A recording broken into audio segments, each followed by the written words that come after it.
اعوذ باللہ من الشیطان الرجیم، بسم اللہ الرحمن الرحیم۔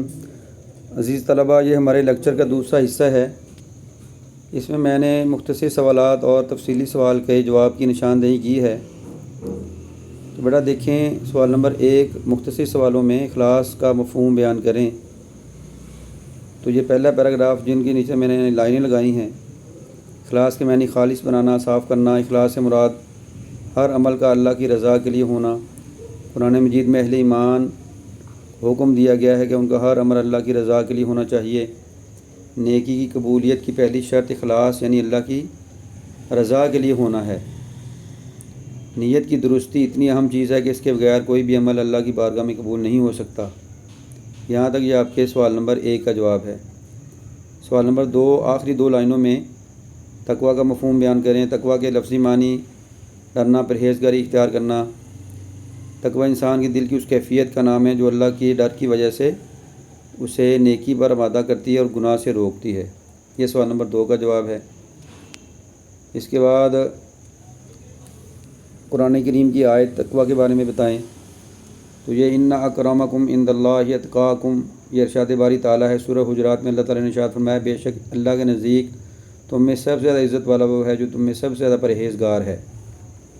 اگلا سوال ہے کہ تقویٰ کے بارے میں ایک حدیث مبارک کا ترجمہ لکھیں۔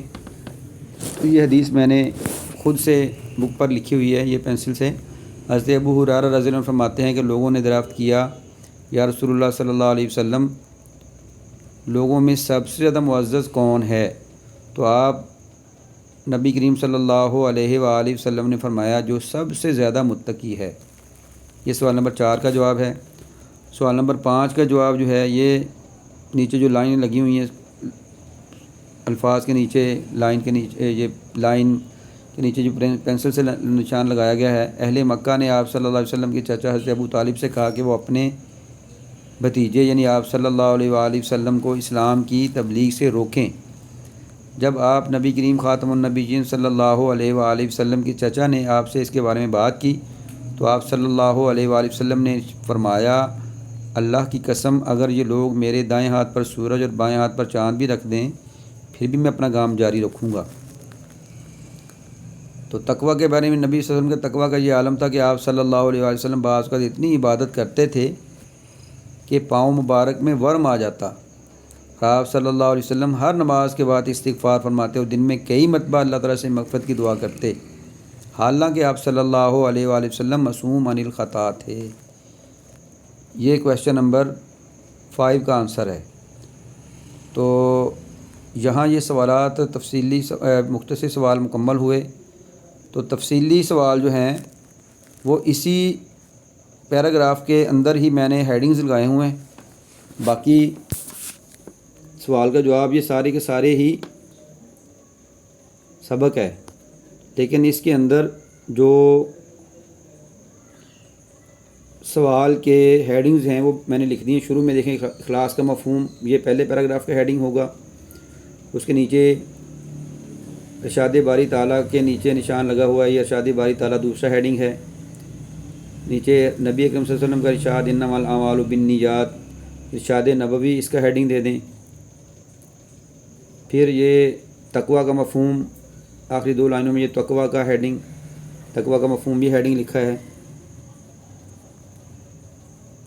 اس کے بعد اگلے پیج پر آ جائیں، یہاں پھر قرآن کریم کی آیت کے شروع میں ارشاد باری تعالیٰ ہے، یہی اس کا ہیڈنگ ہوگا، ارشاد باری تعالیٰ۔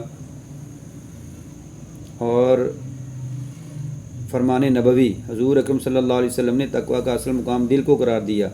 یہ اور نیچے اس کے جو حدیث مبارک میں نے نوٹ لکھی ہے، یہ دونوں اس کا ہوگا ہیڈنگ۔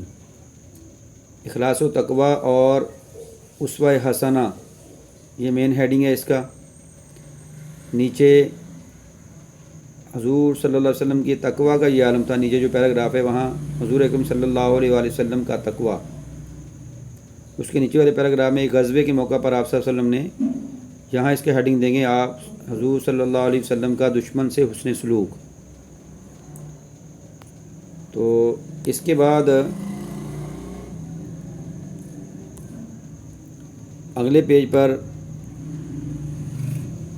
حضور صلی اللہ علیہ وسلم اخلاص و تقویٰ کا پیکر یہ ہیڈنگ اگلے پیج میں جو دوسرا پیراگراف دوسری لائن ہے اس کو ہیڈنگ دے دیں، اور آخری پیراگراف کا ہیڈنگ ہے اخلاص و تقوی کے فوائد۔ اس کے نیچے یہ MCQs کے جو جواب میں نے ابھی آپ کو بتائے تھے پہلے سبق میں، پہلے لیکچر میں، یہاں میں نے اس کے نشان لگا کر واضح کر دیے اس کے جواب۔ تو یہاں بیٹا یہ آپ کا لیسن مکمل ہوتا ہے۔ اب اس کے تمام مختصر سوال اور MCQs کو اور تفصیلی سوال کو یاد کریں گے، اسے اپنی کاپیوں پر لکھیں گے۔ والسلام۔